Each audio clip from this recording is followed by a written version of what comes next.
கண்களே மூடிடணும். ஆண்டவனுடைய கண்களை மூடிவிட்டால் ஆமா, இந்த உலகத்துல என்ன நடக்குதுன்னு பாப்போம். என்ன நடக்குன்னு பாப்போமே. என்ன நினைத்து கொண்ட பார்வதி பார்வதி அம்மாள் ஆண்டவனுடைய கண்களை மூடியவுடனே மூடிய பிறகு இந்த உலகமெல்லாம் ஒரே இருள்மயமாகிவிட்டது.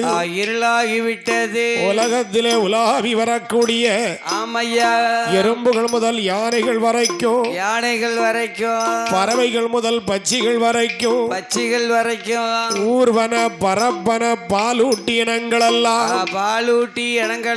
உலகத்திலே நகழுவதற்கு ஒளி இல்லாமல் தவிக்கிறது. உலக மக்களுக்கு ஒளி கொடுக்க வேண்டும் என்ன ஈசனோ தனது நெற்றியிலே இருந்தவனை நெற்றிக்கண்ணை தோற்றுவித்தார். திறந்து வைத்தார். அந்த நெற்றிக்கண் ஜோதியை பார்த்த பார்வதி அம்மாவுக்கு உச்சியிலிருந்து உள்ளங்கால் வரைக்கும் பயத்துல வேர்த்து விறுவிறுத்து போனா.